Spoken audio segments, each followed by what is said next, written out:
పూర్వం బెజ్జమహాదేవి అనే భక్తురాలు ఉండేది. ఆమె ప్రతిరోజు తన పూజ గదిలోని శివలింగాన్ని పరమభక్తితో సేవించి ఎంతో ఆనందాన్ని పొందుతూ ఉండేది. ఒకనాడు బెజ్జమహాదేవి తన మనసులో ఇలా అనుకున్నది, శివుడికి గొప్ప కుటుంబం ఉంది, కానీ నా శివయ్యకు తల్లి మాత్రం లేదు. పాపం, తల్లి చనిపోయిందో ఏమో. మా అమ్మ చనిపోతే నాకెంత దుఃఖం వచ్చిందో నా శివుడికి కూడా అంతే దుఃఖం వచ్చి ఉండవచ్చు. నా శివయ్యకు తల్లి ఉంటే కొడుకుని సన్యాసిని కానిస్తుందా? నా శివయ్య తలలో జడలు కట్టనిస్తుందా? విషం తాగనిస్తుందా? తల్లి ఉంటే శివుడిని పులి చర్మం కట్టుకొని తిరగనిస్తుందా? తల్లి ఉంటే శివుడిని పాములు ధరింపజేస్తుందా? తల్లి ఉంటే నా శివుడిని బూడిద పూసుకొనిస్తుందా? అమ్మ ఉంటే శివుడికి బిచ్చమెత్తుకునే కర్మెందుకు పడుతుంది? బిడ్డను వల్లకాటిలో, అదే శ్మశానంలో ఎందుకు తిరగనిస్తుంది? అయినా నా శివయ్య తల్లి లేకుండానే ఎంత గొప్పవాడయ్యాడో. తల్లి ఉంటే ఇంకెంత వాడగునో.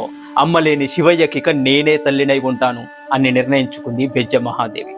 ఆనాటి నుంచి బెజ్జమహాదేవి శివలింగాన్ని కాళ్లపై పడుకోబెట్టుకొని శివలింగానికి నీళ్లు పోసి ఆ శివలింగాన్ని తుడిచి వస్త్రాలు చుట్టి భస్మం కూడా పెట్టి కాటుక పెట్టి పాలిచ్చి పెంచడం మొదలుపెట్టింది. ఆమె ముగ్ధ భక్తికి శివుడు మెచ్చి ఆమె ఉపచారాలు స్వీకరించడం మొదలుపెట్టాడు. ఒకనాడు పరమేశ్వరుడు ఆమెను పరీక్షించదలిచి పాలు తాగడం మానేశాడు.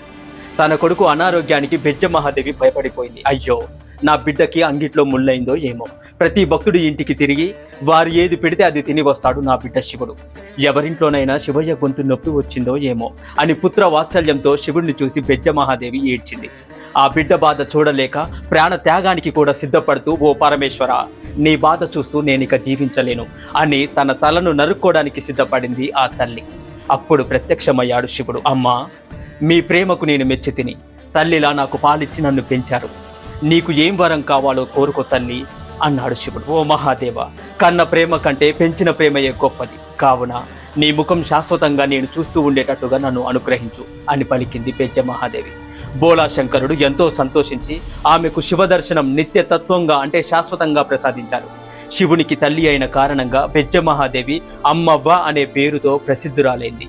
ఈ వీడియో మీకు నచ్చితే ఓం నమః శివాయ అని కమెంట్ చేయండి. మరెన్నో వీడియోస్ కోసం మన ఛానల్ని ఇప్పుడే సబ్స్క్రైబ్ చేసుకోండి.